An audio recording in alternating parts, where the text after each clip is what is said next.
പഞ്ചായത്ത് പ്രസിഡന്റായിരുന്ന PK രായനാജിയക്ക, വാപ്പത്തങ്ങള്, അതുപോലെ തന്നെ ബ്ലോക്ക് മെമ്പർ മരമൊട്ടി, സലാം മാസ്റ്റർ, നമ്മുടെ പഞ്ചായത്തിന്റെ ആസൂത്രണ സമിതി ഉപാധ്യക്ഷൻ സലാം മാസ്റ്റർ അടക്കമുള്ള ഇവിടെ എത്തിച്ചേർന്നിട്ടുള്ള സൂപ്പർവൈസർ, അംഗനവാടി ടീച്ചർമാര്, അതുപോലെ തന്നെ ആശാ വർക്കർമാര്, നമ്മുടെ ഭിന്നശേഷി കുട്ടികളുടെ രക്ഷിതാക്കള്, അതുപോലെ പ്രിയപ്പെട്ട കുട്ടികള്, നമ്മുടെ പഞ്ചായത്തിന്റെ സെക്രട്ടറി അടക്കമുള്ള ഇവിടെ എത്തിച്ചേർന്നിട്ടുള്ള പ്രിയപ്പെട്ട ഓരോ വിശിഷ്ട വ്യക്തിത്വങ്ങളെയും നേരത്തെ സൂചിപ്പിച്ച പോലെ തന്നെ വളരെ സന്തോഷത്തോടും അതിലപ്പുറം അഭിമാനത്തോടും വളരെ ചാരിതാർത്ഥ്യത്തോടും കൂടിയാണ് ഈ സമയത്ത് ഇവിടെ നിൽക്കുന്നത്.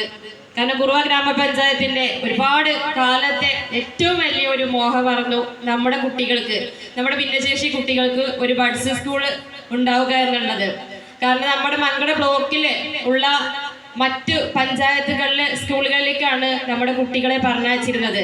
പലരോടും ഞാൻ വിളിച്ച് പറയലുണ്ട്, ഈ ഒരു വർഷമെങ്കിലും ഞങ്ങളെ കുട്ടികൾക്ക് കുട്ടലങ്ങാടി ആണെങ്കിലും പുഴക്കാട്ടിലാണെങ്കിലൊക്കെ നിങ്ങളൊന്ന് അഡ്മിഷൻ കൊടുക്കണേന്ന് ഞാൻ ഓരോ പഞ്ചായത്ത് പ്രസിഡന്റുമാരെയും വിളിച്ച് പറയലുണ്ട്. അപ്പോൾ ഈ ഒരു സമയം എന്ന് പറയുമ്പോൾ ഞങ്ങളെ ഭരണസമിതിയെ സംബന്ധിച്ച്, അതുപോലെ കഴിഞ്ഞു പോയ ഭരണസമിതികളെയൊക്കെ സംബന്ധിച്ച് വളരെ സന്തോഷവും അതിലേറെ ചാരിതാർത്ഥ്യമുള്ള ഒരു അവസരമാണ്. അതിൻ്റെ പിന്നിൽ ഞാൻ എടുത്തു പറയണേ, കുറുവ പഞ്ചായത്തിന്റെ ഓരോ മെമ്പർമാരും, ഒരു മെമ്പറെ നമ്മൾ പ്രത്യേകം എടുത്തു പോയാൽ മറ്റൊരാളെ നമ്മൾ വിട്ടുപോകും എന്നുള്ളതുകൊണ്ട് ഓരോരുത്തരും പ്രത്യേകം പറയുന്നില്ല.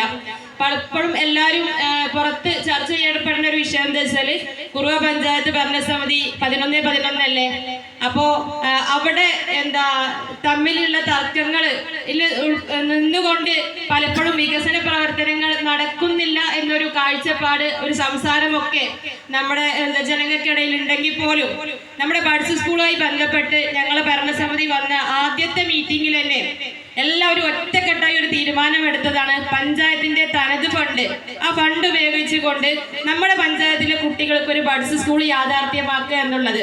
ഈ സമയത്ത് ഞാൻ എൻ്റെ ഓരോ മെമ്പർമാരെയും, ഭരണസമിതിയിലെ ഓരോ മെമ്പർമാരെയും പ്രത്യേകം അഭിനന്ദിക്കുകയാണ്. അവർ സഹായിച്ച ഓരോ ഘട്ടങ്ങളിലും ഇപ്പൊ നേരത്തെ സൂചിപ്പിച്ച പോലെ തന്നെ മുൻ ഭരണസമിതി ഈ ഒരു സ്ഥലം തീരുമാനിച്ചു